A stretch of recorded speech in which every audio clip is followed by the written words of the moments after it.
Salut Lilou! Salut! Aujourd'hui, une deuxième vidéo avec Mathieu pour parler du dialogue intérieur, de pas mal de choses que je pratique et Que je pratique pas. que Mathieu ne pratique pas. Pas suffisamment du moins. Et du coup, je voulais vous donner mon point de vue en tant que novice dans la spiritualité. Ça fait que 3 ans que je me suis penché sur le sujet, donc je suis tout nouveau là-dedans. Et du coup, bon, j'ai commencé par chercher des informations par moi-même, donc sur la chaîne de Johanna, sur YouTube, en lisant des livres, tout ça. J'ai trouvé pas mal de réponses que j'ai cherchées depuis très longtemps, parce que pour moi, le concept boulot, métro, dodo, ça m'a jamais trop convenu. Je trouvais ça un peu ennuyant comme vie. Donc, j'ai toujours cherché des réponses ailleurs que j'ai enfin trouvé en me penchant sur la spiritualité. Et donc au début, j'ai commencé avec mes premières lectures, dès les premières lignes, dès les premières pages, à comprendre vachement tous ces nouveaux concepts, à les intégrer au plus profond de moi. Ça résonnait tellement juste que je me suis senti enfin en accord avec cette façon de penser. Et le problème, c'est que j'ai eu beau lire pendant presque 2 ans des livres d'auteurs différents, de points de vue différents, j'ai jamais rien mis en application. J'ai toujours essayé de prendre tous les points de vue. J'ai eu de la théorie, mais jamais de pratique. Et je me rends compte en vivant mon quotidien avec Johanna, au final, que le meilleur moyen d'avancer, de travailler sur soi et de retrouver ce qu'on est vraiment au plus profond de nous, c'est justement de travailler sur le dialogue intérieur en premier et de le mettre en pratique tous les jours au quotidien en se posant des questions quand on a telle ou telle réaction, de la colère par exemple, savoir qu'est-ce que c'est venu toucher en nous pour essayer de comprendre, justement avoir de la compassion pour cette blessure et pas d'essayer de s'asseoir sur un coussin de méditation pendant 2 heures à fermer les yeux, essayer d'avoir des réponses, des infos, des guides. Voilà, j'ai cherché pendant longtemps des réponses à l'extérieur et sans jamais chercher à l'intérieur, sans jamais faire de place en moi justement à libérer des blocages et des souffrances et des schémas que j'avais en moi en fait. Et donc voilà, Johanna va vous parler du dialogue intérieur un peu mieux que moi. Tu viens un peu de le faire, mais bon, c'est pas grave. Je peux en parler un peu plus longuement. En fait, c'est vraiment super simple. Déjà, j'en avais fait un article, donc je vous le mettrai en barre d'infos. Et en fait, il suffit simplement, par exemple, si je suis en colère contre quelqu'un, je vais venir me pencher sur le pourquoi je suis en colère. En fait, Mathieu vous parle de ça parce que la dernière fois, on était en train de discuter. On a pas mal de discussions spi, c'est plutôt cool. Mais il me pose des questions que tout le monde pose. Genre, je sais plus ce que c'était, la question, un truc à la con, quoi. un truc sur l'Atlantide. Sur l'Atlantide.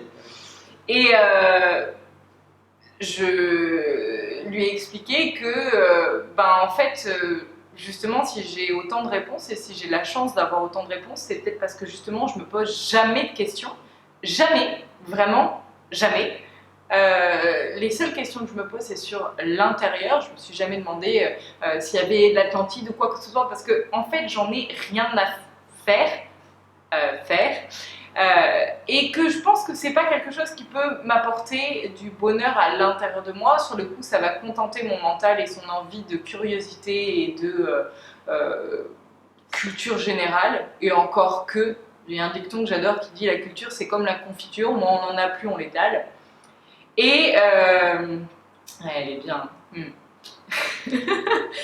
Et du coup, je me pose des questions que sur l'intérieur. Donc, on revient sur le sujet. Chaque fois que je suis en colère contre quelqu'un, je vais venir voir ce que ça touche à l'intérieur de moi, quelle souffrance ça vient toucher à l'intérieur de moi, et surtout, pourquoi, quelle est la part de l'enfant intérieur qui est en souffrance. Donc, j'en ai parlé dans l'article, je vais vous donner le même exemple. Par exemple, si quelqu'un me met en colère sur la route, c'est l'exemple de base qui arrive à tout le monde. Quelqu'un va me couper la route, je vais dire, mais pardon. Et puis sur le coup je vais me dire mais pourquoi je suis en train de l'insulter? Le pauvre mec, je le connais pas ni d'Ève ni d'Adam, ça se trouve il est plutôt sympa, et je suis en train de l'insulter. Et du coup, je fais le cheminement en moi comme un entonnoir où je vais partir du fait de dire « Ok, je suis en train de l'insulter, pourquoi ?» Parce que j'ai eu peur quand il m'a coupé la route. Pourquoi j'ai eu peur? Parce que j'ai eu peur de mourir, par exemple. Pourquoi j'ai eu peur de mourir? Parce qu'en soi, j'ai pas peur de la mort. J'ai peur de la mort parce que j'ai peur de mourir pour ma fille et qu'elle n'ait plus quelqu'un pour l'éduquer, par exemple. Et du coup, vous partez de la base la plus large de l'entonnoir et vous refermez jusqu'à avoir quelle est la peur de base. La peur de base, c'est le manque de respect. Il ne m'a pas respecté, donc c'est l'injustice. Pour ma part, par exemple, parce que c'est le point que j'ai le plus à travailler, les choses que je trouve injustes en permanence. Voilà. Je vous mettrai l'article en barre d'infos. Allez le voir, il est vraiment détaillé. Et c'est vraiment le point pour faire le vide en soi, parce que plus on va pouvoir traiter les blessures intérieures, plus on va pouvoir faire de la place à l'intérieur de nous, et plus il va y avoir de la place, plus on va être apte à recevoir des informations, des messages des guides, etc. de l'extérieur. Mais chercher à se remplir avec des choses de l'extérieur pour les mettre à l'intérieur alors que notre coupe est déjà pleine, c'est vain, parce qu'on ne peut pas remplir une coupe qui est déjà pleine. Voilà. Oui, c'est assez juste. Tu avais un autre point? Ah oui, à midi. On a parlé aussi du fait que tu as longtemps cru que... Ouais, j'avais toujours l'impression que en fait je voulais justement évoluer hyper vite comme beaucoup d'entre nous je pense et je me trouvais des excuses en me disant que étant un fumeur à l'époque et buveur, je me disais tout le temps que je pourrais jamais Et mangeur de viande. Et mangeur de viande que je pourrais jamais arriver à avoir clairaudience, à avoir tout ça tant que je continuerai à avoir ce rythme de vie en fait. Et du coup, j'essayais toujours, c'était encore une fois, on revient au même problème, je pratiquais beaucoup moins du coup, parce que je me trouvais des excuses en me disant que j'y arriverais à vraiment me développer le jour où j'arrêterais telle ou telle chose, que je sortirais telle ou telle chose de ma vie. Alors qu'en fait, pas du tout, il faut justement rester nous-mêmes et je pense qu'arrêter la viande, arrêter de fumer, arrêter de boire, tout ça, ça se met en place petit à petit au long de notre évolution. Je pense qu'on en ressent le besoin au fur et à mesure, mais qu'il ne faut pas se forcer à arrêter tel truc en se disant parce que j'arrête telle chose, je vais acquérir telle chose. En fait, si ça doit venir, ça va venir, mais il ne faut pas se mettre de pression ou quoi.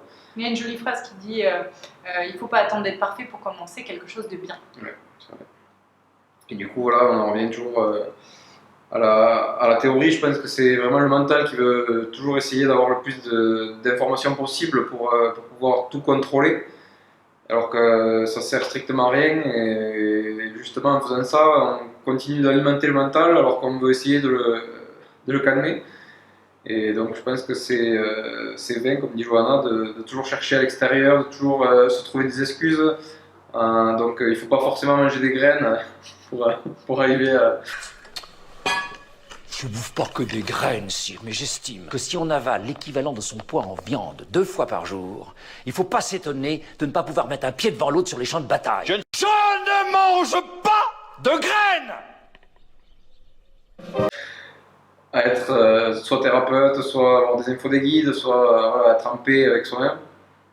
Mais juste être soi et travailler sur le dialogue intérieur et essayer de se comprendre pourquoi on a ces réactions, pourquoi on a ces comportements dans la vie de tous les jours, pourquoi on aime telle chose ou on n'aime pas telle chose. Voilà, je pense que c'est la plus grosse partie du travail, c'est ça.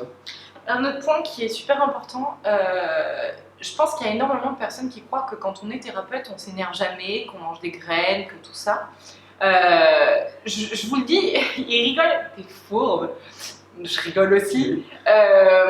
Je pense qu'il y a énormément de personnes qui croient et qui nous mettent sur un piédestal parce qu'on fait des vidéos et tout ça. Franchement, dans la vie de tous les jours, je suis une super connasse. Vraiment, j'ai écrit un article là-dessus, comme quoi je suis conne mais j'adore ça, c'est le titre de l'article. J'essaye vraiment de le répéter à longueur de journée, j'ai l'impression de le dire à tout le monde tout le temps et pourtant j'ai l'impression qu'on est mis sur un piédestal et qu'il y a des personnes qui me disent « Oh, mais t'es thérapeute et tu t'énerves !» Mais bien sûr que je m'énerve, je suis humaine avant d'être thérapeute, donc bien sûr que je m'énerve. La différence entre une personne qui est thérapeute et qui travaille sur soi et une personne qui ne travaille pas sur soi, c'est que je vais m'énerver à 2000%, donc peut-être que je vais même plus m'énerver que quelqu'un de lambda, mais sauf que ça va durer 5 à 10 minutes, ou par contre, il ne faut pas être autour, mais ça va passer vite. Alors que quelqu'un qui ne travaille pas sur soi et qui ne se pose pas les questions à savoir pourquoi tu t'énerves, qu'est-ce que ça vient toucher en toi, etc. et de la compassion avec la partie que ça vient de toucher, peut-être que la personne elle va s'énerver pendant des heures, voire des jours. Et tout ça en fait c'est... Alors déjà c'est du jugement parce que les autres adorent juger... comment dire? Je pense que beaucoup de personnes attendent d'un thérapeute qu'il soit parfait. Faut pas oublier qu'on est humain et que si on est là, c'est parce qu'on n'est pas parfait, comme vous. Et que par conséquent, la seule différence, c'est qu'on a choisi d'aller fouiner à l'intérieur de nous pour comprendre pourquoi on a telle ou telle réaction. Ça ne veut pas du tout dire qu'on n'a plus de réaction. Je veux dire, si demain on me met dans une grotte au bord de la mer à méditer toute la journée sans personne pour m'emmerder, ouais, il y a des chances que je m'énerve pas, c'est clair, et encore, il ne faut pas qu'il y ait des mouches qui viennent péter à côté de mon oreille. Mais en vivant dans une ville où il y a des bouchons toute la journée, où il y a des gens, tout simplement des gens, étant donné qu'on ne contrôle pas les émotions et les manières d'agir de l'autre en face, obligatoirement on est titillé. Et croire qu'il y a une personne sur Terre qui n'est jamais titillée, soit elle ment, soit c'est Bouddha. Un des deux. Ou alors elle vit dans une grotte. Voilà. Sous morphine. Voilà, sous morphine, peut-être. Mais sinon, si on a une vie d'humain normale, c'est tout à fait normal d'avoir des accès de colère, d'avoir de la jalousie, d'avoir de l'envie. Et c'est aussi normal d'avoir de la compassion, d'avoir de l'amour pour les autres et pour soi-même. Donc tout ça, c'est la normalité. Après, il y a une très jolie phrase qui dit, c'est un petit clin d'œil aux haters qui pensent qu'on doit être parfait pour se permettre d'enseigner. Il y a une jolie phrase qui dit, je ne vais pas bien la sortir, mais en gros qu'il y en a qui ne supportent pas qu'on soit aimé, et forcément dès qu'on fait des vidéos, ça parle à certaines personnes, donc d'autres personnes peuvent avoir l'impression qu'on est plus aimé, alors que c'est juste que parce qu'on fait des vidéos, on est plus vu, et donc forcément on attire plus le regard. Faites des vidéos, demain ça sera la même chose pour vous. Et le dernier point, c'est que j'ai remarqué que j'avais fait toutes ces vidéos, les plus de 200 vidéos sur la chaîne. Peut-être parce que quand on fait des vidéos et qu'on fait des articles, on a l'impression qu'en parlant aux autres et en expliquant aux autres, on se l'explique aussi beaucoup, un petit peu, et beaucoup à soi-même. Et que je dis ça parce qu'à midi, tu me disais que tu l'expliquais à tes amis. Oui, moi depuis tout ce que j'ai lu, justement, tout ce que j'ai intégré depuis le début, je le mets pas en application, mais je l'ai tellement bien intégré que je le conseillais à tous mes proches qui avaient besoin de conseils et tout ça. Et je leur disais bien sûr que c'était bien de l'appliquer, mais que moi le premier je le faisais pas. Mais du coup, voilà, comme on disait avec Johanna, il faut enseigner aux autres que ce qu'on met nous en application, parce que sinon c'est pas la peine. Je pense qu'on essaie de se convaincre soi-même et que c'est pas la solution. C'est Bouddha qui a dit n'enseigne que ce que tu incarnes. Voilà. Voilà, on finira là-dessus. Passez une bonne journée, à très bientôt. Salut.